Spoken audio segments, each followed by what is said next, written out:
सामने को की आवाज आ रही है आपको?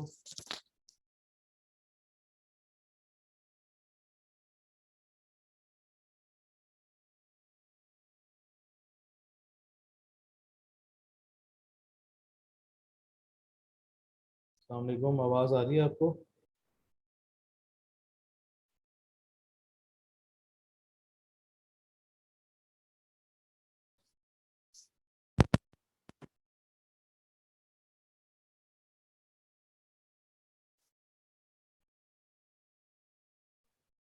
अस्सलाम वालेकुम, आवाज आ रही है?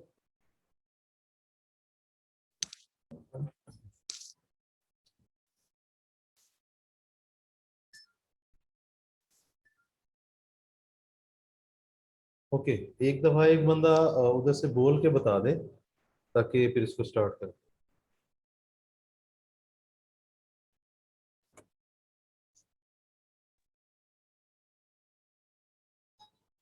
सर आवाज आ रही है बस थोड़ी कम है आवाज। मैं तो इधर से ठीक बोल रहा हूँ। अभी ठीक है?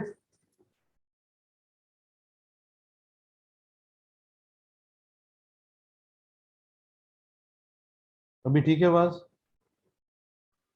जी सर ठीक आ रही है आपको। वॉल्यूम फुल किया हुआ है फिर ठीक है जी। चल। कितने लोग हैं क्लास में एनरोल्ड? ये जितने लोग, भाई ये 4-5 लोग ही आते हैं क्लास में।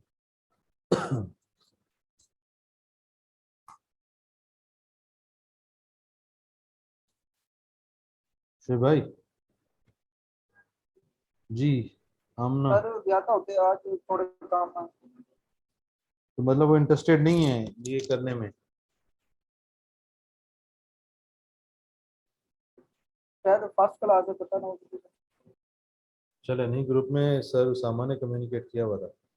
स्टार्ट करते हैं। सबसे पहले हमें पता है कि व्हाट इज ऑडिट।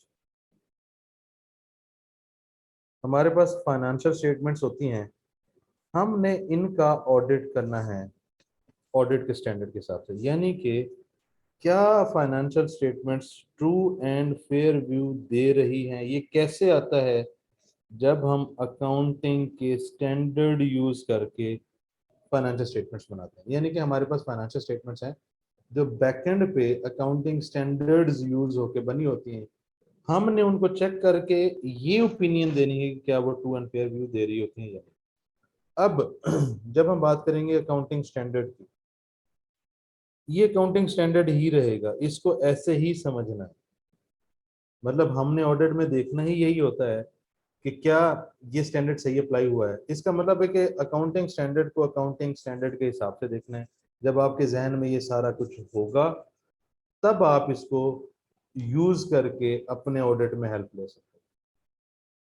क्या ये बात क्लियर होगी जी? बस सर। ठीक है, तो इसको हम अकाउंटिंग स्टैंडर्ड के तौर पे पढ़ेंगे। और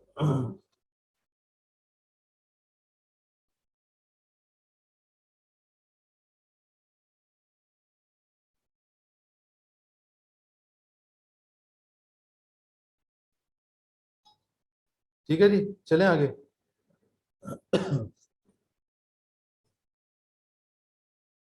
सबसे पहले देखते हैं डेफिनेशन कि I-16 में जो हम प्रॉपर्टी प्लांट एंड इक्विपमेंट की बात करते रहते हैं, ये है क्या?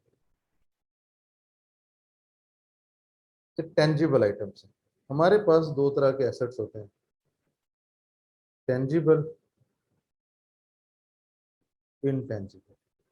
ये जिनकी फिजिकल एग्जिस्टेंस है और जिनकी फिजिकल एग्जिस्टेंस नहीं है। अब जैसे आप अगर बिल्डिंग को देखते हैं, आपको नजर भी आ रही है, आप उसे टच भी कर सकते हैं। अब आप किसी कंपनी में जाएं, वहां पे एक सॉफ्टवेयर चल रहा है, आप उसको देख नहीं सकते, लेकिन आपको ये पता है कि ये एग्जिस्ट करता है, फिजिकली नहीं बट एग्जिस्ट करता है। तो जो फिजिकल एग्जिस्टेंस रखते हैं, जिसको आप देख सकते हैं, छू सकते हैं, महसूस कर सकते हैं, वो टेंजिबल। जिसको आप नहीं देख सकते वो इनटेंजिबल। तो ये टेंजिबल आइटम्स होते हैं। इनका यूज होता है प्रोडक्शन में या सप्लाई में। अब हमें पता है प्रोडक्शन या सप्लाई की बात करें तो इसमें हमेशा गुड्स एंड सर्विसेज ही आएगा, या हम रेंट पे भी दे सकते हैं। एडमिनिस्ट्रेशन पर्पस, इंतजामी अमूर के लिए भी इनको इस्तेमाल कर सकते हैं। एक्सपेक्टेड टू बी यूज, उनकी लाइफ या उनको जो हमने इस्तेमाल करना है वो 1 साल से ज्यादा होना चाहिए। तो अगर मैं डेफिनेशन से देखूं तो मुझे ये एक्सट्रैक्ट्स मिलते हैं कि प्रोडक्शन या सप्लाई में मैंने उसको यूज करना है, एडमिन पर्पस के लिए यूज करना है, या रेंट पे दे देना है, एंड उसके साथ इन तीनों में से कोई सा हो, प्लस उसकी लाइफ 1 साल से ज्यादा, यानी कि हम उसे यूज करें, उसके एडवांटेज हमें 1 साल से ज्यादा मिलते रहे, तब मैं उसे कहूंगा ये प्रॉपर्टी प्लांट एंड इक्विपमेंट है। ये कुछ उसकी एग्जांपल्स हैं। यहाँ पे कोई सवाल?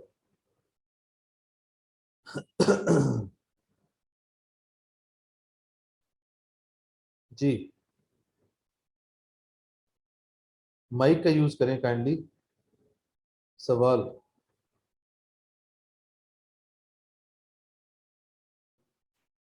सर आगे चलो। ये सारिया 1037 से रिलेटेड मैं एंड पे अपना नंबर शेयर कर दूंगा। अभी जो हमारा आज का एजेंडा है वो है 16। अब पूरा वीक हमारा अकाउंटिंग स्टैंडर्ड के लिए है। मैं बल्कि ऐसा करता हूँ कि मैं उस ग्रुप में आके आप लोगों को रिस्पॉन्ड करता हूँ 1037 से रिलेटेड, देन हम 16 पे आ जाएंगे। इस तरीके से हम इस वीक में अपना एजेंडा कंप्लीट करेंगे। डन सारिया?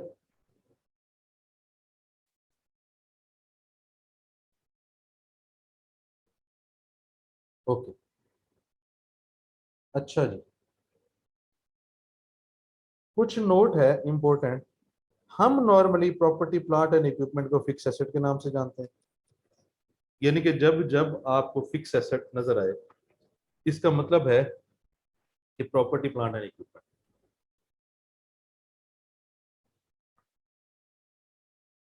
जैसे आप लोगों ने देखा होगा कुछ चीजों का साइंटिफिक नेम होता है, उसको हम एक नॉर्मल लैंग्वेज में भी यूज करते हैं। साइंटिफिक नेम से मुराद होता है सब्जेक्ट स्पेसिफिक,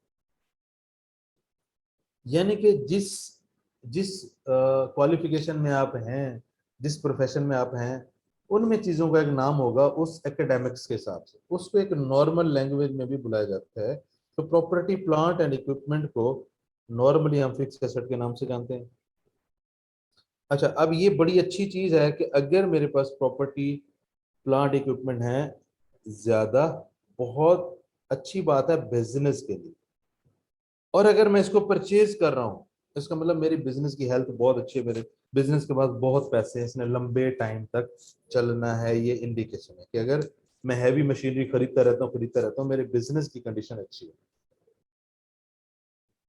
बिजनेस मेरा ग्रो कर रहा है, परफॉर्म कर रहा है, इम्प्रूव्ड है, कोई फाइनेंशियल इश्यूज नहीं है। इस स्क्रीन पे किसी को कोई सवाल? सरमद, आमना, जाज, सारिया, नौशिरवान, शुएब, रिस्पॉन्स आसा जल्दी करना है क्योंकि टाइम कम है, मुकाबला सख्त है। जी,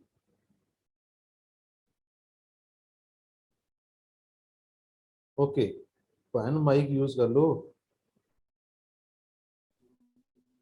मेरा सर। ओके, एक्सपेंसेस में एक होता है कैपिटल नेचर, एक होता है रेवेन्यू नेचर। इसको हम अगर सिंपली ये देखें कि अगर मैं कोई चीज खरीदता हूँ फिक्स एसेट्स में से, इसको मैं कहूंगा कैपिटल नेचर का एक्सपेंस है।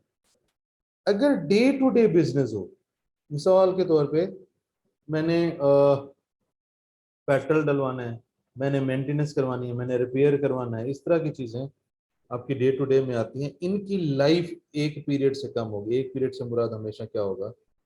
1 ईयर।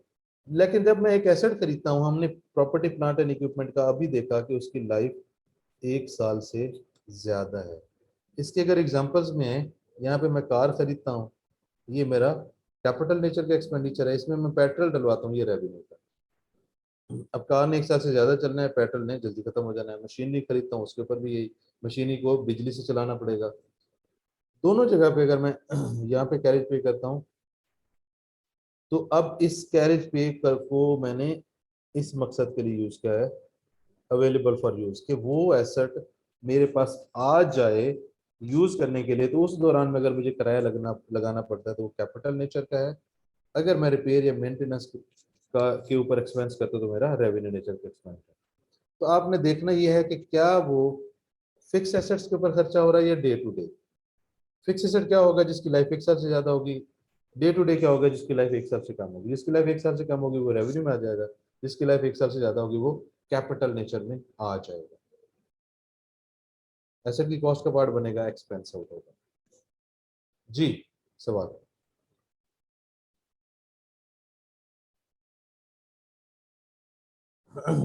हमने 1 घंटे में खत्म करना है, जल्दी जल्दी जल्दी, रिस्पॉन्स जल्दी करें बस। चलें। recognition and measurement. recognition का हमेशा मतलब होता है, ये हमें सिग्नल देता है कि भाई ये फलां काम हो गया, इसको रिकॉर्ड कर लो। ये नहीं कहता कि रिकॉर्ड इतने पैसों पे करें, ये डेबिट करें, ये क्रेडिट करें। ये हमें बताता है।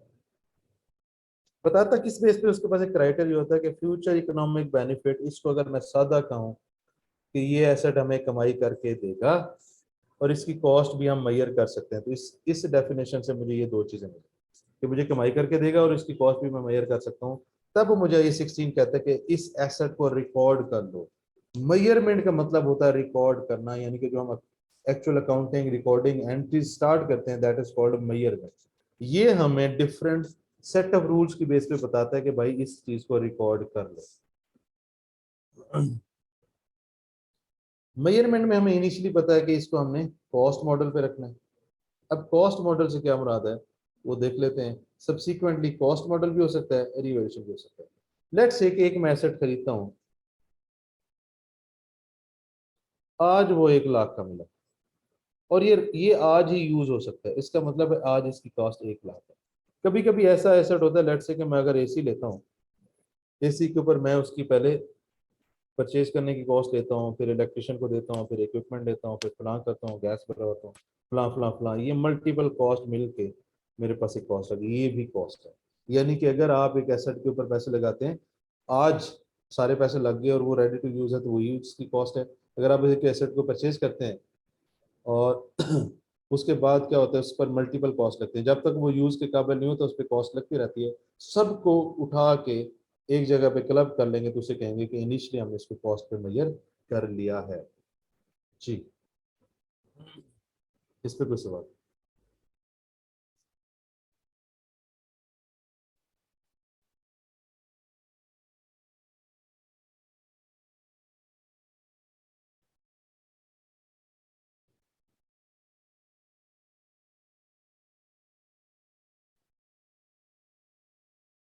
हेलो सर, रेंटल से लिए हम। जी, सवाल है कि रेंटल के लिए हम ये छोटी यूज नहीं करेंगे, आपने फर्स्ट स्लाइड पे लिखा था। जी मैं वो बता रहा हूँ, देखें होता क्या है। अगर मेरी इंटेंशन ये हो कि मैंने उसे देना ही रेंट पे है या उसकी वैल्यू बढ़ जाएगी मैं उसको बेच दूंगा, दिस इज कॉल्ड IS 40। अगर मैं एक एसेट लेता हूँ, 10 एसेट ले लिए मैंने, नो यूज हो गए, एक पड़ा, मैं कहता हूँ यार चलो इसको आर्जी तौर पे रेंट पे दे देता हूँ, तो इस तरह की अरेंजमेंट हो ना। मतलब मेरी इंटेंशन नहीं है उसको रेंट पे देने की, बट मैंने ले लिया, अब वो यूज नहीं हो रहा, उसको रेंट पे दे देता हूँ। उसको फिर हम कहेंगे कि भाई ये मेरा प्रॉपर्टी प्लांट एंड इक्विपमेंट ही है। हाँ, अगर उसको मैं रेंट पे ही रखता हूँ फिर हम सोच सकते हैं 40 में। अगर मेरी इंटेंशन ही ये हो कि मैंने उसे हमेशा रेंट पे देना है, मैंने उसको इसलिए लेके रखा है कि उसकी वैल्यू बढ़ जाएगी, तो ये मेरा फिर IS 40 में फॉल करता है। ठीक हो गया जी, क्लियर है? ओके, आगे चलते हैं। मैंने कहा जी अब सब्सीक्वेंट या हम उसे कॉस्ट पे रख सकते हैं या रिवैल्यूएशन मॉडल पे। कुछ आप लोगों ने देखा होगा आजकल जो बिल्डिंग्स बनती हैं, अभी हम इनिशियल को डिस्कस करेंगे फिर एंड पे सब्सीक्वेंट पे चलेंगे। कुछ जो बिल्डिंग्स बनती हैं आप लोगों ने देखा होगा, इसमें ना सेफ्टी, आजकल जो हमारे मुल्क में, जो फॉरेन कंट्री में भी रूल्स हैं, हमारे मुल्क में भी ये रूल्स अडॉप्ट किए गए हैं कि सेफ्टी, इन्वायरमेंटल सेफ्टी के लिए आपने डिफरेंट इक्विपमेंट लगाने होते हैं। अब ये इक्विपमेंट हमें डायरेक्ट बेनिफिट तो नहीं दे रहे, लेकिन हमें इनडायरेक्ट बेनिफिट दे रहे हैं। लेट्स से अगर मैं ये इंस्टॉल नहीं करता तो हो सकता है कि मेरे ऊपर गवर्नमेंट जुर्माना कर दे, ये मुझे लाजमी है। मतलब मेरी बिल्डिंग में लोग नहीं है कि यार उधर से आग, उधर उस बिल्डिंग में जाते हैं, अगर आग लग गई तो बचने का कोई तरीका नहीं।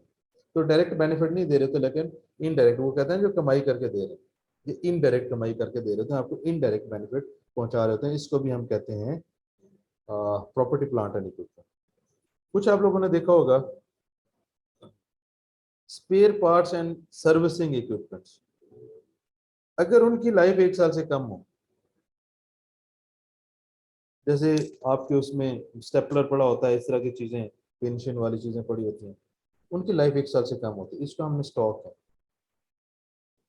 स्पेयर पार्ट्स एंड इक्विपमेंट्स अगर उनकी लाइफ 1 साल से ज्यादा है, तब हम उनको प्रॉपर्टी प्लांट कहेंगे। यानी कि क्राइटेरिया यही है, कोई भी चीज प्रॉपर्टी प्लांट उस वक्त होगी जब वो सारे यूज होने के बाद ये कंडीशन के उसकी लाइफ 1 साल से ज्यादा है, उसको मीट करती है, तब वो प्रॉपर्टी प्लांट एंड इक्विपमेंट होगी। इस स्लाइड के ऊपर कोई सवाल?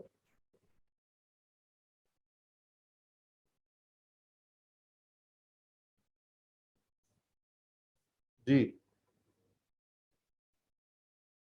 ओके।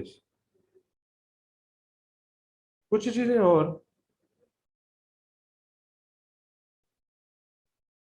ये हम आते हैं जो हमने इनिशियल मेजरमेंट की बात की कि एट कॉस्ट होता है। पहले इनिशियल मेजरमेंट को डिस्कस करेंगे, फिर एंड पे जाके सब्सीक्वेंट को देख लेंगे। इनिशियल मेजरमेंट सबसे पहले हमें पता होना चाहिए कॉस्ट क्या है। अगर आप पुराने जमाने में बात याद करें कुछ चीजें तो करेंसी तो होती नहीं थी, फिर क्या था, बार्टर सिस्टम था। आप एक चीज देते थे, एक चीज लेते थे। यानी कि अब वो दौर वाली चीज और आज कैश वाली चीज, कैश या जो चीज आप दे रहे हैं उसकी फेयर वैल्यू, इसको हम कहते हैं कॉस्ट। यानी कि लेट्स से कि अगर आप किसी जगह किसी स्टोर पे जाते हैं, आप कहते हैं यार ये कैश है, मुझे ये चीजें दे दो। अगर आप गोल्ड लेकर चले जाओ उनके, यार ये मेरे पास गोल्ड है, ये चीजें दे दो, तो इस दोनों को, यानी कि करेंसी और ऐसी चीज जिसकी फेयर वैल्यू एग्जिस्ट करती है, इन दोनों को हम कहते हैं कॉस्ट। 3 तरह की कॉस्ट होती है, एक उस चीज को खरीदने के ऊपर, एक डायरेक्टली एट्रीब्यूटेबल। इसको समझना जरूरी है। परचेज कॉस्ट में पता है कि यार मैंने जाके एसी लिया, 1,50,000 का एसी है, इस पे ये 3-4 तरह की 20,000 की कॉस्ट लगनी है, तो ये परचेज कॉस्ट है। डायरेक्टली एट्रीब्यूटेबल, ये वो खर्चा है अगर मैं ये काम ना करूं तो ये नहीं होगा, मैं ये काम करूं तो ये होगा। ये याद रखना, बस इतनी अगर लाइन आपको याद होगी तो बेहतरीन हो जाएगा कि अगर मैं एसी लगवाता हूं तो ये काम होगा। मिसाल के तौर पे एसी की फिटिंग के लिए मुझे मैकेनिक को बुलाना पड़ता है, वो 2,000 लेता है। अगर मैं एसी लगवाता हूं तो 2,000 होगा खर्चा, अगर मैं एसी नहीं लगवाता तो ये खर्चा नहीं होगा। इस तरह के जितने खर्चे हैं उसको कहेंगे डायरेक्टली एट्रीब्यूटेबल। उसके बाद आता है प्रोविजन फॉर डिसमेंटलिंग। अब इसकी छोटी सी एग्जांपल लेते हैं। मैं एक फैक्ट्री लगाना चाहता हूं मरी में, मरी में वहां पे जाता हूं, वहां की डिस्ट्रिक्ट गवर्नमेंट कहती है मुझे कि भाई आपका प्लांट लेट से लग रहा है 10 साल के। जब आप 10 साल के बाद जाएंगे, आपने 10 साल में बहुत सारी चीजों का बेड़ा गर्क कर दिया होगा। वहां पे जो ग्रीन लैंड है उसका बेड़ा गर्क कर दिया होगा। आपके जो दरख्त हैं, जो आपकी आबो हवा है, आपका जो वहाँ पे पानी है या झील नदी दरिया जो भी, ये सारी चीजें डिस्टर्ब हो गई होंगी। जब आप 10 साल के बाद ये प्लांट उतार के जाएंगे, इनको रीस्टोर करके जाएंगे, इसको कहते हैं। अब ये लेट से इस पे 10 लाख लग रहे हैं, 10 साल बाद 10 लाख लगेगा इन सबको रिस्टोर करने पे। और ये कॉस्ट क्यों लग रही है कि मैं वहां पे अपना एसेट, अपना प्लांट लगा, तो ये कॉस्ट लगनी है 10 साल के बाद 10 लाख। आज उसकी जो प्रेजेंट वैल्यू है उसको मैं कहूंगा ये मेरी प्रोविजन है। डिसमेंटल करना, रीस्टोर करना, डीकमीशन करना एक ही बात है। आज मैं उसकी प्रेजेंट वैल्यू लूंगा और आज उसको एसेट की कॉस्ट का पार्ट बना दूंगा। तो ये 3 तरह की कॉस्ट मिल के एसेट की कॉस्ट बनाते हैं, जिसको हम कहते हैं कि आज इसकी इनिशियल कॉस्ट ये है। इसकी फिर एग्जांपल्स हैं। ये हमारे पास cost 1 element, cost 2 element, cost 3 element, और हमारे पास ये जो है नार्ड पार्ट। इस तरह की जो चीजें हैं कॉस्ट का पार्ट नहीं बनती। ये मैंने आपको अलग अलग डिटेल में समझा दिया, अब इसको आप रीड कर सकते हैं। जी सवाल, माइक यूज करें यार, नौशिरवान, सारिया। जाज, आमना, सरमद।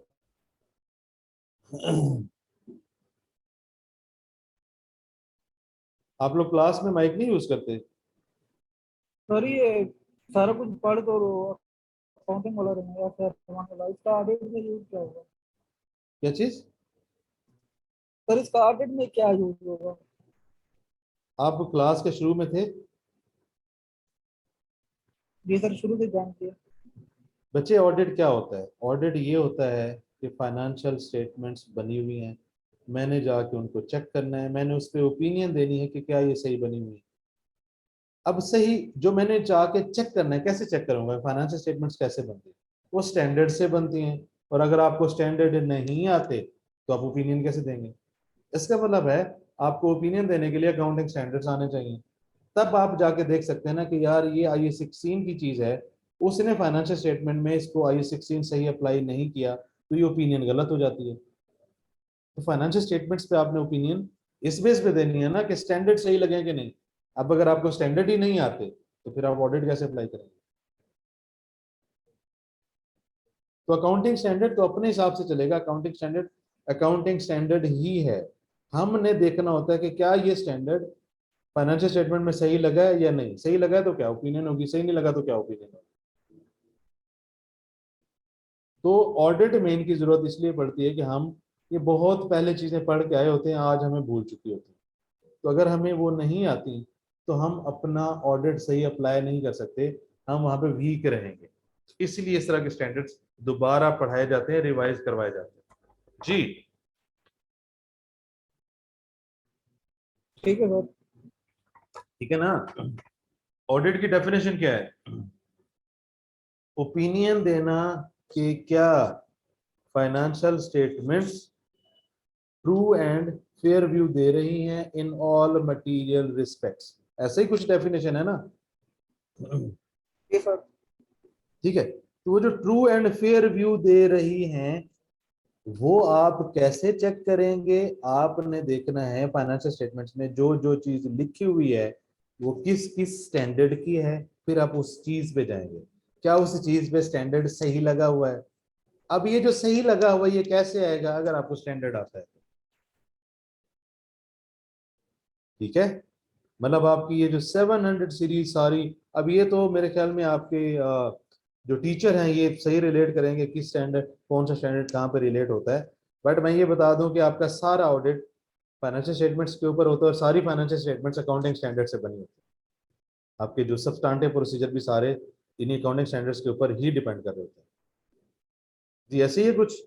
इजाज भाई, इजाज भाई, यस सर कर, जी सर कही जा रहे हैं। सारिया, ठीक है।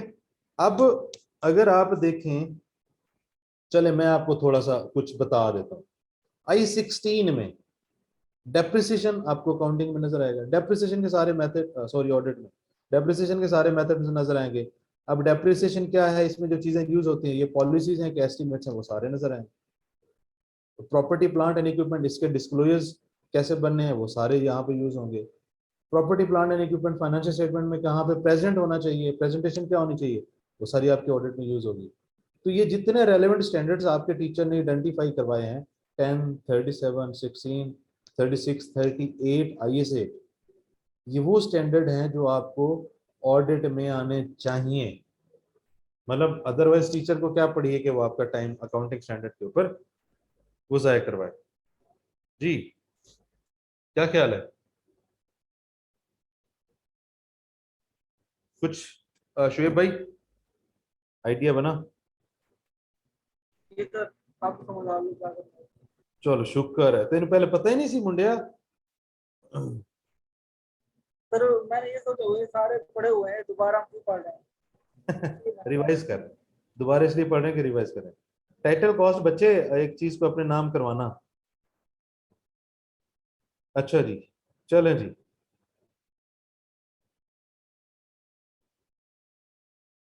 आगे चलते हैं, कुछ और चीजें देखते हैं। डेफर्ड पेमेंट क्या होती है? लेट्स से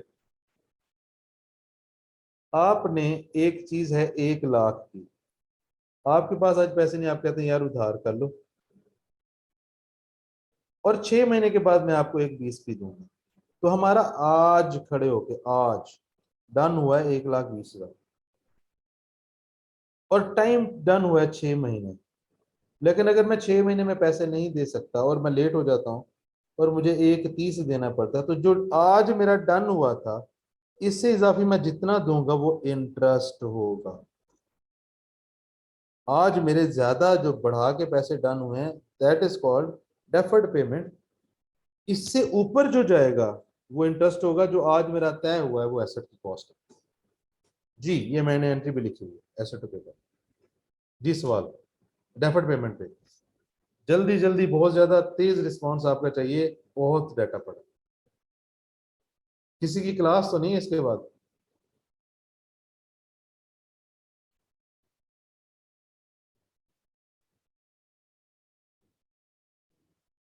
ओके सर मेरी है क्लियर है सर।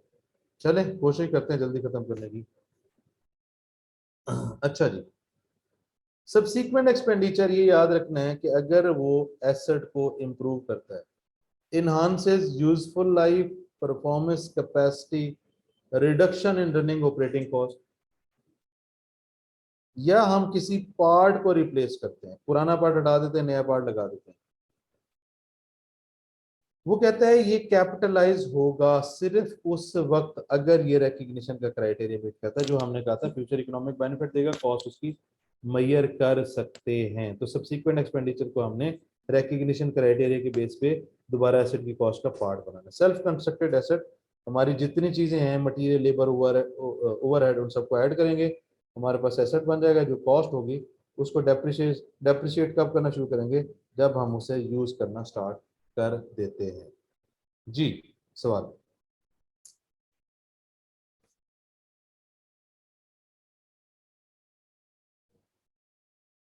सवाल सर एक दफा डिसमेंटलिंग कॉस्ट का बता दें प्लीज।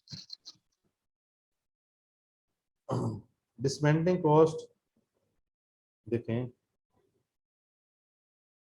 मैं एक प्लांट एक जगह पे लगाता हूँ, मैं कहता हूँ खूबसूरत केपीके में जाके लगाता हूँ, वहां पे इन्वायरमेंट में जितनी चीजें होती हैं वो अफेक्ट हो जाती है। आपके दरख्त अफेक्ट होते हैं, आपका पानी अफेक्ट होता है, आपकी आबो हवा अफेक्ट होती है, आपकी जमीन अफेक्ट होती है। तो लॉ जो सर लोकल लॉ होते हैं, हुकूमत के लॉ होते हैं, वो कहते हैं कि भाई जब आपने ये काम कर लेना है, लेट्स से कि 10 साल उसकी लाइफ है प्लांट की, जब आपकी ये काम पूरा हो जाए और आप इसको छोड़ के इस जगह को जब छोड़ के ये प्लांट उतार के जाने लगे हैं, तो इस जगह को रिस्टोर करना है जैसे ये पहले थी। तो अब उन सारी चीजों को रिस्टोर करने पे भी खर्चा आता है। तो अगर 10 साल के बाद ये 10 लाख खर्चा बनता है, तो आज मैं इसकी प्रेजेंट वैल्यू लूंगा जिसको मैं एसेट की कॉस्ट का पार्ट बनाऊंगा।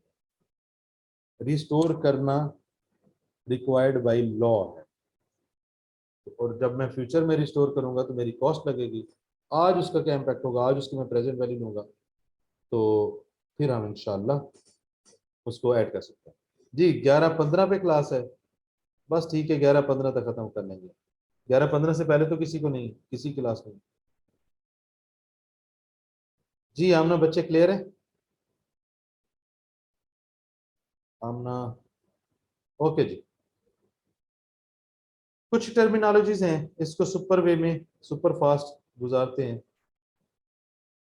डेप्रिसिएशन क्या है, जितनी कॉस्ट है इसने जितना टाइम इस्तेमाल होना है। अब मिसाल के तौर पे एक एसेट में चाइना से मंगवाता हूँ, उसने 10 साल चलना है, तो इसका मतलब लेट्स से कि वो 10,000 का है, तो जब वो 1 साल चलेगा तो 1 साल का वो खत्म हो गया, अब बाकी 9,000 का रहेगा।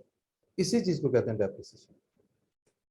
यूजफुल लाइफ के ऊपर जो उसकी कॉस्ट है उसको एलोकेट करना। अब अगर 10,000 10 साल के लिए है और 1 साल में उसे इस्तेमाल कर लेते तो इसका मतलब 10,000 में से मैंने 1,000 का एसेट इस्तेमाल कर लिया, तो उसको कॉस्ट में से निकाल देना चाहिए। इसको कहते हैं डेप्रिसिएशन। और ये एक्सपेंस है, ये प्रॉफिट एंड लॉस में जाता है। डेप्रिशिएबल अमाउंट, ये जो कॉस्ट की बात कर रहे हैं जिस पे डेप्रिसिएशन चार्ज होती है। अब यहाँ पे कॉन्सेप्ट को समझिएगा जरा कि 10,000 में लेट्स से अब नई एग्जांपल लेते हैं, 12,000 कॉस्ट है,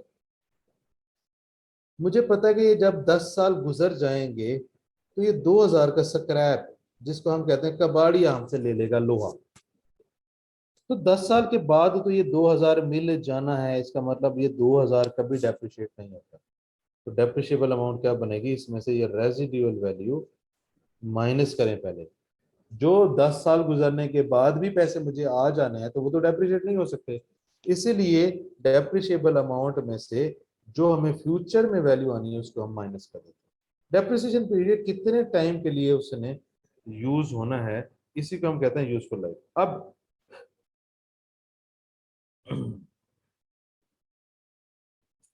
यूजफुल लाइफ दो तरीके से हो सकती है, या पीरियड या प्रोडक्शन, मतलब टाइम या यूनिट्स, कि कितना टाइम वो मशीनरी चलेगी या कितने यूनिट्स वो बना के देगी, दोनों is called useful life. Residual value को मैं एक्सप्लेन कर चुका हूं। यहां पे कोई सवाल किसी का?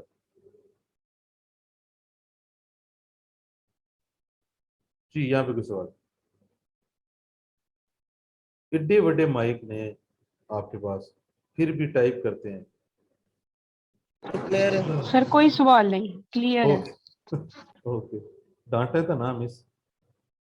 अच्छा जी, ये कुछ चीजें हैं, ये फैक्टर हैं ये। अच्छा जी, यूजफुल लाइफ। अब यूजफुल लाइफ और रेजिडुअल वैल्यू, ये हमारा एस्टिमेट होता है। हो सकता है आज मैंने एज्यूम किया लाइफ 10 साल है, साल के बाद मुझे पता लगे नहीं यार 8 साल है। मैं कहता हूँ 2000 मुझे रेजिडुअल वैल्यू मिलनी है, बाद में हो सकता है 1500 मिले। इस तरह के जो एस्टिमेट्स होते हैं इसको हर साल रिव्यू करते हैं। आप आज खड़े होकर जिन फैक्टर्स की बेस पे इसको एस्टिमेट कर रहे हैं, हो सकता है साल के बाद कुछ फैक्टर चेंज हो जाए। यूजफुल लाइफ के ये फैक्टर हैं, ये आपने देख लेने हैं। डेप्रिसिएशन का अगर मैं सम अप करूं, कितना अमाउंट, कितनी वैल्यू डेप्रिशिएट होगी, कितना टाइम, और किस तरीके से, मेथड, डेप्रिशिएबल अमाउंट, पीरियड या यूनिट्स, उसकी लाइफ है, टाइम है, और मेथड क्या है। ये डेप्रिसिएशन में तीन चीजें हैं। डेप्रिसिएशन मेथड्स पैटर्न्स हैं, जिसको हम जिनको हम डिफरेंट नामों से जानते हैं। स्ट्रेट लाइन भी हो सकता है, रिड्यूसिंग बैलेंस भी हो सकता है।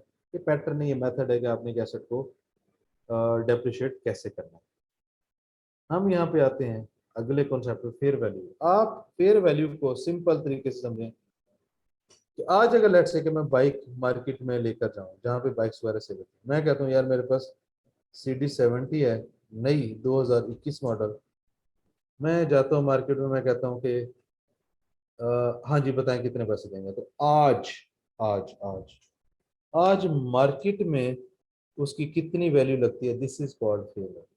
किसी दबाव के बगैर, किसी प्रेशर के बगैर, आप पे बेचने का प्रेशर नहीं है, खरीदने वाले पे खरीदने का प्रेशर नहीं है, मार्केट रेलेवेंट है, तो आज मार्केट में जिस जितनी उसकी वैल्यू लगेगी उसको हम कहते हैं मार्केट वैल्यू। इसको आप लोगों की लैंग्वेज में समझाता हूँ। आप लोगों ने लिया आईफोन 12 प्रो मैक्स, आप कहते हैं कि यार अब तो 14 प्रो मैक्स आ रहा है, तो इसको मैं आज जाके बेचता हूँ, और वो आ गया हुआ है let's say.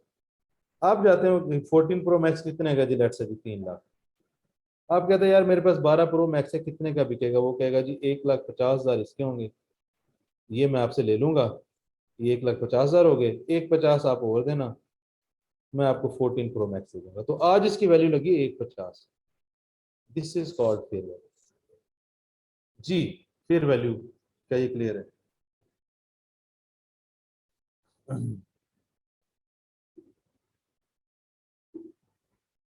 Fair value clear है? ओके।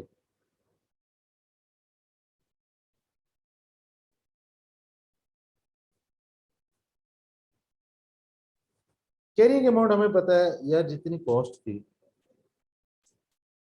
मैंने इनिशियल कॉस्ट मेजर की थी, उसमें से मैं डेप्रिशिएट कर चुका हूँ या मेरी इम्पेयरमेंट हो जाए, इनको निकालने के बाद आज मेरा एसेट कितनी वैल्यू रखता है उसको कहते हैं carrying amount. After doing this, recoverable amount, ये आप लोग इस 36 में डिटेल में पढ़ेंगे।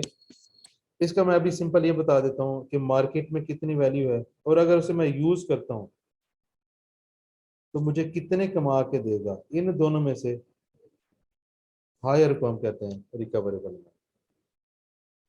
इम्पेयरमेंट लॉस, अगर मेरी रिकवरेबल अमाउंट है 100 और मार्केट में अपना बुक्स में मैंने ऐसा लिखा हुआ है 150, तो ये मैंने ज्यादा लिखा हुआ है, उसकी वैल्यू मार्केट में 100 है, तो जितनी रिकवरेबल अमाउंट कम होगी उसको हम कहेंगे कि ये इम्पेयरमेंट।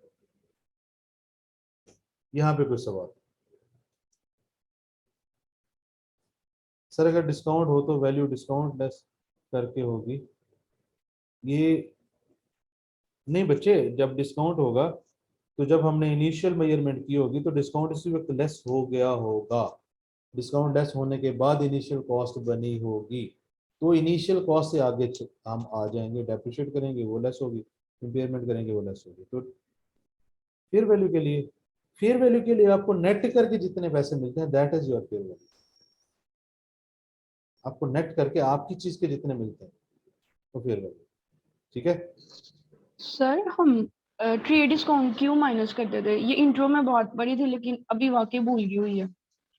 बच्चे देखो, आप लेने जाते हो चीज, जैसे खवातीन, खवातीन तो इसमें माहिर है ट्रेड डिस्काउंट में, चले खवातीन की मिसाल मैं देता हूँ कि खवातीन लाहौर की एक मशहूर मार्केट है लिबर्टी, वहां पे जी आज एक खातून गई एबीसी नामे, उन्होंने 10 शर्ट्स लेनी, आपने डिफरेंट जगहों पे जाके रैकी की, पहले प्राइस विंडो शॉपिंग की, प्राइस पता किया, फिर आपको लगा के इस जगह पे प्राइस भी ठीक है और जो मैंने डिजाइन लेने वो भी अवेलेबल है। उसने आपको 5 शर्ट्स के कहे कि ये मैं आपको दूंगा 500 के हिसाब से, और 5 शर्ट्स में दूंगा 1000 के हिसाब से। अब ये उसकी जो लिस्ट प्राइस है वो ये है, आप उसके गले पड़ गई, आपने बहस मुबासा शुरू कर दिया और उसी वक्त इसको 450 करवा लिया, इसको 900 करवा लिया, तो ये आपने इधर 50 और इधर 100, ये ट्रेड डिस्काउंट लिया है। आपके लिए अब रेलेवेंट अकाउंटिंग में ये फिगर है।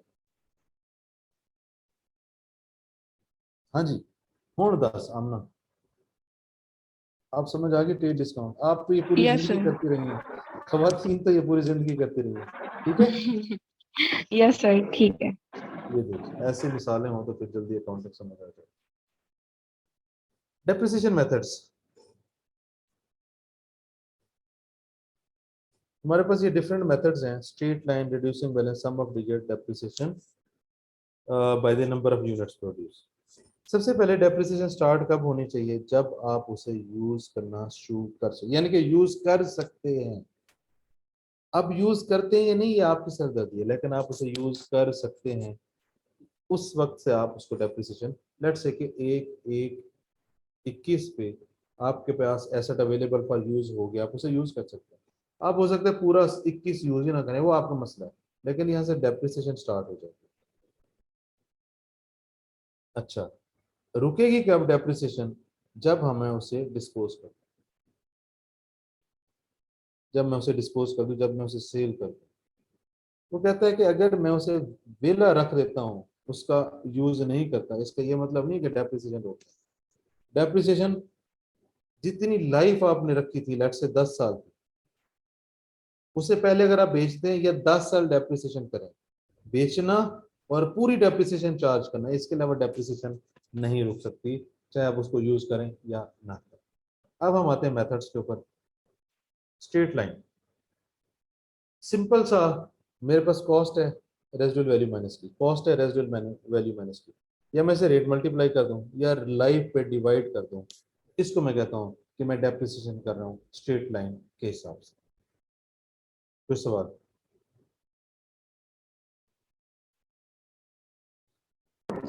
सर कोई सवाल नहीं। ओके,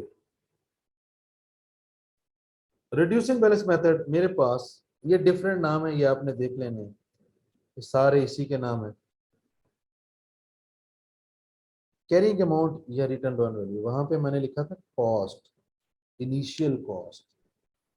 कैरिंग अमाउंट हमने अभी या रिटर्न ऑन वैल्यू डिस्कस किया था कि कॉस्ट है, उसमें से मैंने डेप्रिसिएशन माइनस की, मैंने इम्पेयरमेंट माइनस की, तो जितनी मेरे पास कैरिंग अमाउंट है, नहीं सॉरी कैरिंग अमाउंट है ना, तो कैरिंग अमाउंट कॉस्ट में से मैंने डेप्रिसिएशन लेस करनी है, फिर मेरे पास है, इससे मैंने रेट को मल्टीप्लाई किया। इसको मैं कहता हूँ रिड्यूसिंग बैलेंस मेथड। कोई सवाल?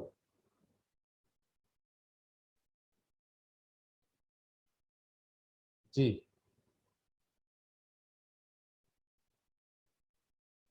सवाल।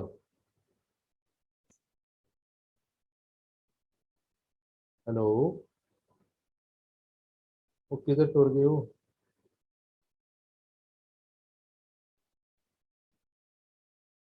आवाज आ रही है? यस सर, इधर ही है। ओके, वो आगे भाई चलते ने हैं। आपको टाइप करके मैसेज किया कोई। सर कैरिंग अमाउंट में इम्पेयरमेंट लेस नहीं होगी? नहीं नहीं, कैरिंग अमाउंट देखें, देखिए आपके एसेट के अकाउंट में सिर्फ कॉस्ट चल रही होती है, फिर आपका अकमुलेटेड डेप्रिसिएशन होता है,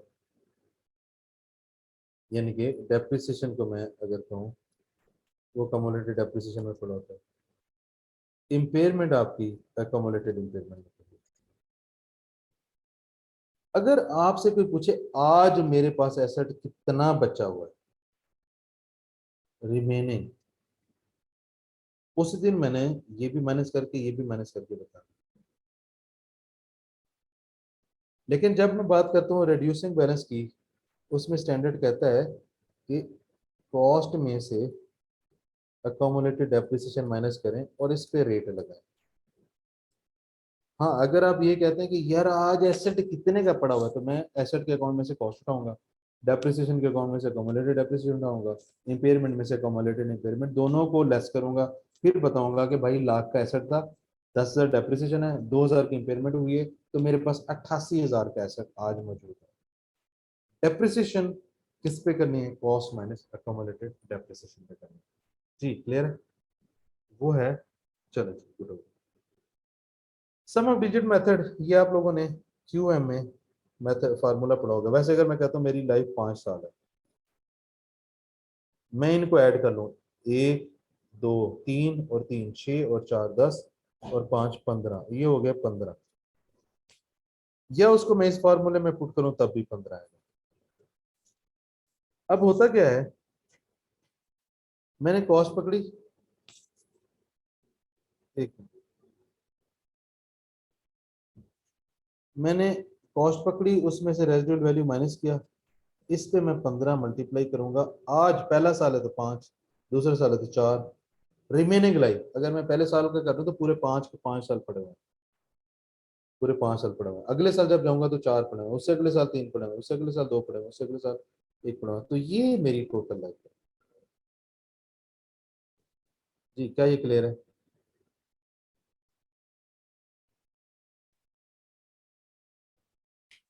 जी क्या ये क्लियर है? सवाल कोई जी है? सर क्लियर है। ओके। उसके बाद आता है कि प्रोडक्शन या टाइम, इन दोनों का एक ही तरीका है, कितने यूनिट प्रोड्यूस हुए और कितने आवर्स वो यूज हुआ।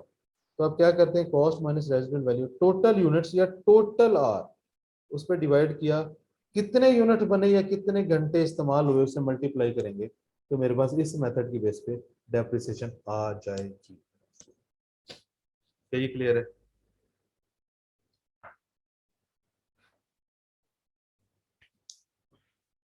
Yes sir. जी सरमद ने रेज हैंड किया है, हैंड रेज किया सॉरी। डेप्रिसिएशन पॉलिसी ये भी समझना जरूरी है। डेप्रिसिएशन पॉलिसी क्या है? ये हमें पता है कि डेप्रिसिएशन कब स्टार्ट होती है कब खत्म होती है। What is policy? दो पॉलिसीज होती हैं, time basis, full year basis. पहले फुल ईयर बेसिस को देखते हैं। फुल ईयर बेसिस कहता है कि जिस साल आपने एसेट को परचेज किया है उस साल डेप्रिसिएशन चार्ज करना शुरू करनी है, और जिस साल डिस्पोज किया है उस साल डेप्रिसिएशन चार्ज नहीं करनी। लेट्स से कि मैं 1/3/16 में मैंने एक एसेट परचेज किया और मैंने 30/6/22 में इसको सेल कर दिया, यहाँ पे परचेज। तो मैं जिस साल परचेज किया उसकी डेप्रिसिएशन, आगे 17, 18, 19, 20, 21 डिस्पोजल वाले साल को माइनस कर दो। परचेज से लेकर डिस्पोजल के साल तक, शुरू होने तक सारे साल की पूरी पूरी डेप्रिसिएशन होगा, इसको कहते हैं फुल ईयर बेसिस। बट अगर टाइम बेसिस हो तो इसमें 10 महीने हैं, 16 में 10 महीने, 17 में 12, 18 में 12, 19 में 12, 20 में 12, 21 में 12, 22 में 6। हर महीना, महीने की जिस भी डेट को आप ये काम करेंगे वो पूरा महीना काउंट होगा। हर महीने की डेप्रिसिएशन कैलकुलेट करने को कहते हैं time basis. This is called depreciation policy. क्या इस पे किसी का कोई सवाल है?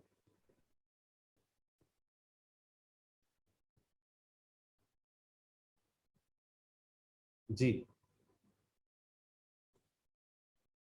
सवाल जल्दी। सर अगर 13 जून को परचेज किया तो टाइम बेसिस में कैसे करेंगे? पूरा जून आएगा बच्चे।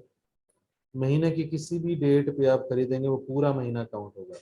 जिस भी डेट में सेल करेंगे उस डेट का पूरा महीना, उस डेट, वो डेट जिस महीने में फॉल करती है वो पूरा महीना काउंट करता है। जी जी, जिस महीने, नहीं नहीं ऐसे नहीं है। आप 13 जून को खरीद के आप 25 दिसंबर को बेचें, जून भी पूरा काउंट होगा, दिसंबर भी पूरा काउंट होगा। जिस महीने में खड़े हुए हैं उसकी जिस भी डेट को ट्रांजेक्शन हुई है वो पूरा महीना काउंट होगा। क्या ये क्लियर है सारिया? चलो, डिस्पोजल। मैं डिस्पोजल जब एसेट करता हूँ या उसको सेल करता हूँ या वो डिस्ट्रॉय होता है। ओके,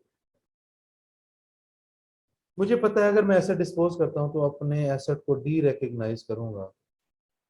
और डी रिकग्नाइज का मतलब है कि अब मेरे पास वो एसेट नहीं रहा, उससे मुझे कोई फ्यूचर इकोनॉमिक बेनिफिट्स नहीं आने, तो मैं उसकी एंट्रीज क्या करूंगा कि एसेट मेरी बुक्स में से निकल गया, डिस्पोजल में चला गया। अच्छा, उसके जब एक एसेट ही मेरी बुक्स में नहीं रहा तो उससे रिलेटेड डेप्रिसिएशन को अपने पास रखने का कोई फायदा नहीं, उसको भी निकाल। फिर मुझे उसके अगेंस्ट पैसे मिलेंगे, वो मैंने डेबिट कर देना।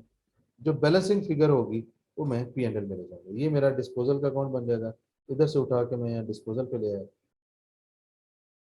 इससे डेप्रिसिएशन को उठा के मैं यहाँ पे ले आया, इस कैश को उठा के मैं यहाँ पे ले आया और बैलेंसिंग अमाउंट मेरी पी एंड एल कर दी। इसके अलावा एक चीज़ होती है, अगर उसको बेचने पे आपका खर्चा होता है वो भी आपका एक्सपेंस काउंट होगा, वो आपने डिस्पोजल में लिखना है। मिसाल के तौर पे आपका 250 का एसेट था, 75 डेप्रिसिएशन थी, इतनी आपकी कॉस्ट लग गई, इतने आपको पैसे है, तो बैलेंस।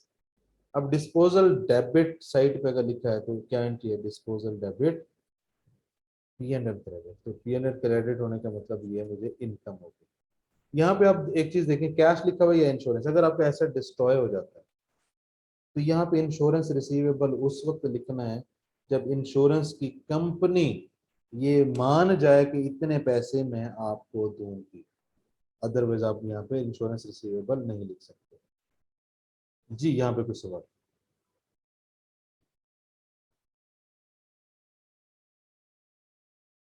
एफईबी से क्या मुराद है? फ्यूचर इकोनॉमिक बेनिफिट्स, जो कमाई करते हैं एसेट से। सवाल? चलो जी, इसी को आगे चलाते हैं। अगर मैं एक्सचेंज करता हूँ, यानी कि मैं पुराना एसेट देके नया ले रहा हूँ, तो पुराना एसेट देने का मतलब है वो एसेट तो मेरी बुक्स में से चला गया। ओके, सेम काम करते हैं इसका। अगर मैं बताऊं कि एक ये वाली चीज, ये सेम काम है, एंट्रीज का सेम काम है। यहाँ पे प्रॉब्लम क्या होती है, ये हमारा सेम काम है, एक्सचेंज हो, डिस्ट्रॉय हो या डिस्पोज हो। ओके, डिफरेंस क्या है यहाँ पे? एक्सचेंज में प्रॉब्लम ये है कि जो नया एसेट आ रहा है उसको किस वैल्यू पे रिकॉर्ड किया जाए। उसका तरीका होता है rule number 1, fair value of asset receive. जो पुराना एसेट दे रहे हैं, नया एसेट आ रहा है, अगर तो आपके पास सवाल में ये गिवन हो तो आपने इस पे नया एसेट रिकॉर्ड करना। अगर ये गिवन नहीं है तो जो एसेट दे रहे हैं उसकी फेयर वैल्यू, प्लस अगर आपने कैश दिया है माइनस अगर आपने कैश दिया। अगर ये दोनों अवेलेबल नहीं है तो कैरिंग वैल्यू ऑफ एसेट ये उठा के यहाँ पे लिखेंगे, प्लस आपने जो कैश दिया है माइनस जो आपने कैश लिया है। एग्जैक्टली ये वही इक्वेशन है कि आपके पास पुराना एसेट है, आप वो दे रहे हैं, कुछ कैश दे रहे हैं, फिर आपके पास नया एसेट आ जाता है। इसको आप इक्वल साइड के इधर उधर ले जाके डिफरेंट तरह के रिजल्ट्स ले सकते हैं। यहाँ पे कोई सवाल? इसमें ये वाली बात ये बहुत है। चले जी आगे, जल्दी जल्दी जल्दी। ओके जी, वक्त कम है, मुकाबला सख्त है।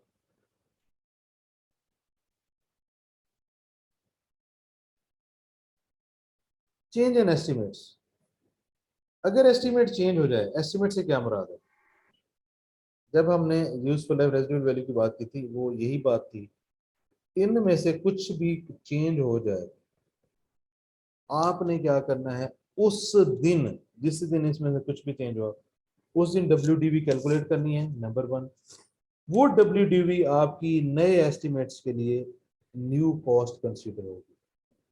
उससे ऑनवर्ड आपने WDV को नई कॉस्ट और फिर सारा नया data, let's say useful life 10 साल थी, रेजिडुअल वैल्यू 10,000 थी, डेप्रिसिएशन मेथड स्ट्रेट लाइन था और डेप्रिसिएशन रेट 10%। ओके, अब WDV आपकी बन की 90,000, ये आपकी होगी नई कॉस्ट।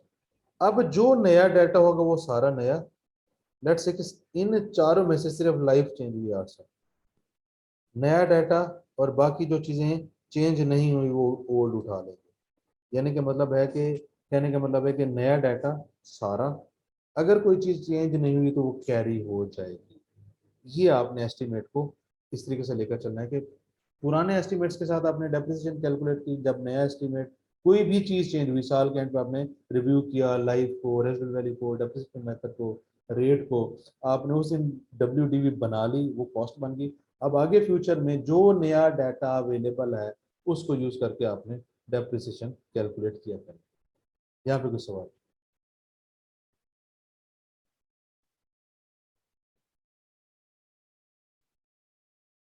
जी, सवाल को। सर डेप्रिसिएशन मेथड पॉलिसी नहीं है? नहीं, एस्टिमेट।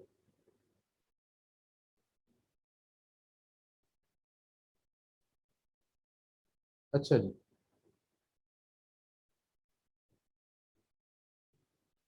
रिवैल्यूएशन हमने ये डिटेल में देखा था इनिशियली। सब्सीक्वेंट हमने कहा अगर तो कॉस्ट मॉडल रहता है फिर तो ठीक है, जो कॉस्ट है उसको लेकर चलते रहे, उसमें डेप्रिसिएशन कैलकुलेट करते रहे, इम्पेयरमेंट कैलकुलेट करते रहे। अगर तो ये रिवैल्यूएशन मॉडल हो, ये हमें पता है। अगर तो रिवैल्यूएशन मॉडल हो फिर क्या करना है? फिर हमने देखना है सबसे पहले आपने उस दिन, अब कैरिंग वैल्यू पहले क्या था, कॉस्ट अलग टी अकाउंट में पड़ी है, अकोमोलेटेड डेप्रिसिएशन अलग टी अकाउंट में पड़ी है। सबसे पहले डेप्रिसिएशन को एलिमिनेट करें, एक मिनट एंट्रीज पे आ जाते हैं। सबसे पहले डेप्रिसिएशन को एलिमिनेट करें। जब मैं ये एंट्री करूंगा तो अब डेप्रिसिएशन उठ के एसेट में आ गई। तो एसेट मेरा आज जो मैं फर्जी कैलकुलेशन करता था कैरिंग अमाउंट की, आज ये एक्चुअल में भी कैरिंग अमाउंट पे आ गया। फिर मैं देखूंगा मार्केट में वैल्यू, लेट्स ये कैरिंग अमाउंट है 100, मार्केट में फेयर वैल्यू होगी 120, मार्केट वैल्यू होगी 120। इसका मतलब अब मेरा एसेट 20 से बढ़ गया है, तो मैं एसेट बढ़ा दूं, जो बढ़ा वो मेरा सरप्लस हो। सरप्लस का क्या करना होता है, सरप्लस को उस दिन उस डेट से ऑनवर्ड आपने रिमेनिंग लाइफ पे डिवाइड करना है और आंसर को यहां से निकाल के रिटेन करना है। अच्छा मजे की बात, लेट्स से कि ये 20 था, इसमें से 5 मैंने रिटेन रनिंग में फेंक दिया, आज मैं इस एसेट को बेच देता हूँ, तो इसमें 15 पड़ा हुआ है। बेचने पे उससे रिलेटेड जितना सरप्लस पड़ा होगा उस सारे का सारा उठा के रिटेन अर्निंग में फेंक देना। अब ये हमारा सरप्लस है। इसी तरीके से अगर फेयर वैल्यू यहाँ पे 90 होती तो ये मेरा 10 का लॉस हो जाता। ये हमारा क्या है, रीवैल्यूएशन का मॉडल है। अब इसको यहाँ पे भी सवाल है,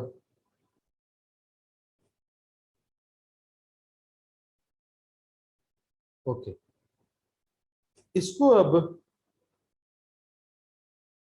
एक नोट पे अप्लाई करते हैं। इसमें मैं आपको कुछ चीजें बता देता हूँ।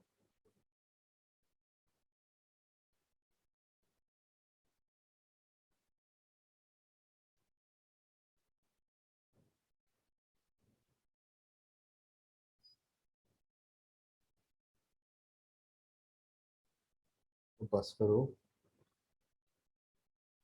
अच्छा, अगर सरप्लस आए तो पहले देखना है लॉस कितना पड़ा हुआ है, इसको एडजस्ट करना है, बैलेंस यहाँ पे आएगा। अगर लॉस आए पहले देखना है सरप्लस कितना पड़ा है, पहले इसको एडजस्ट करना है, बैलेंस यहाँ पे लॉस में। एग्जांपल देख लेते हैं। यहाँ पे मेरे पास 38 सरप्लस आया था, मैंने रिटेन अर्निंग में फेंका, ये मेरे पास 36 पड़ा हुआ है। आज मुझे 54 का लॉस आ गया। पहले मैंने देखा सरप्लस कितना पड़ा हुआ है 36, इसको एडजस्ट किया, लॉस आ गया, सरप्लस को एडजस्ट किया, बैलेंस में लॉस में गया। अब यहाँ पे लॉस मेरे पास 17 पड़ा हुआ है, 34 का सरप्लस आया, पहले मैंने 17 एडजस्ट किया, बैलेंस को सरप्लस में ले गया। नंबर वन, एक चीज ये याद रखनी है। नंबर टू, जब फेयर वैल्यू यानी कि री वैल्यू हम कर लें तो जो न्यू वैल्यू है, न्यू वैल्यू उसको कॉस्ट बना के डेप्रिशिएट करना। नंबर तीन, जो सरप्लस आया उसको आपने रिमेनिंग लाइफ पे डिवाइड करके रिटेन अर्निंग में फेंकना है। चौथे नंबर पे जब उसे मैं डिस्पोज कर दूं तो सारे का सारा जो रीवैल्यूएशन सरप्लस था वो रिटेन अर्निंग में चला जाएगा। क्या ये बातें याद रहेंगी रीवैल्यूएशन के लिए? जी, ओके जी। अब हम चलते हैं आगे, एक्सट्रैक्ट्स क्या होते हैं।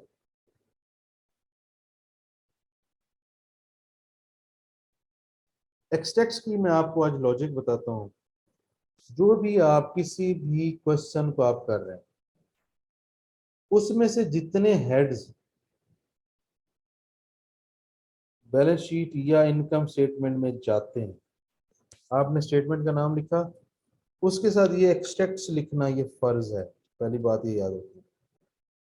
इसका मतलब ये है कि मैं ये जो सवाल कर रहा हूँ इसमें से कितने हेड ऐसे हैं जो मेरे बैलेंस शीट में जाते हैं, कितने हेड ऐसे हैं जैसे जो इनकम स्टेटमेंट में जाते हैं। जैसे ये बैलेंस शीट में गया, ये बैलेंस शीट में गया, ये दो इनकम स्टेटमेंट में गया। इसलिए इसके साथ एक्सट्रैक्ट्स लिखते हैं, क्योंकि अगर एक्सट्रैक्ट्स ना लिखो तो ये मुझे पूरी बनानी पड़ेगी और ये टैली होनी चाहिए और फला फला फला सारे काम होने चाहिए। एक्सट्रैक्ट का मतलब ये होता है कि ये जो मैं सवाल कर रहा हूँ इसमें अगर एक्सट्रैक्ट्स मांगे हुए हैं तो बैलेंस शीट में कितने हट जाते हैं, इस सवाल से इनकम स्टेटमेंट में कितने हैं।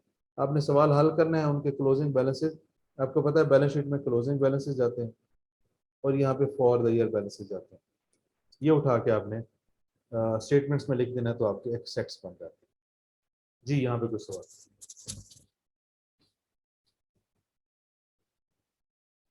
No sir.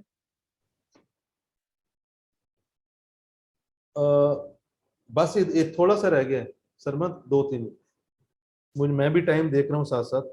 बस ये है ना, असल है कि लेट शुरू हुआ अरेंजमेंट करते हुए। ये ओसीए भी हो सकती है अगर कोई चीज ओसीए की है। डिस्क्लोजर्स, दो तरह के डिस्क्लोजर बनते हैं, इसमें मिक्स अप्रोच होती है, इसमें सेपरेट सेपरेट बनते हैं। आई सजेस्ट कि इसके साथ जाना चाहिए। ये वाला जो सेक्शन एसेट का टी अकाउंट है,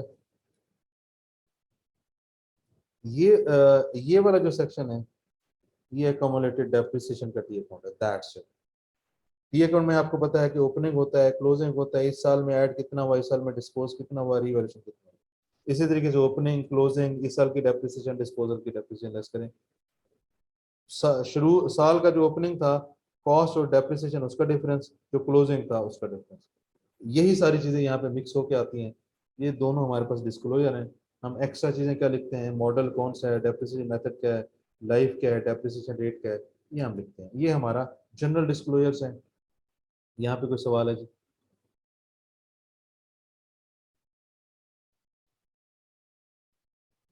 ओके, कुछ डिस्क्लोजर्स हैं, ये आपने पढ़ लेने हैं कि property plant revalued is stated as revalued amount, तो इसकी डिफरेंट इंफॉर्मेशन, एडिशनल डिस्क्लोजर जो आई 16 इनकरेज करता है, वो हमारे पास ये है। आप इनको रीड आउट कर लेना है and we are done with I 16।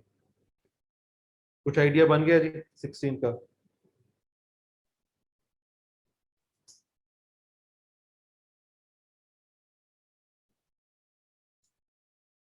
Ji,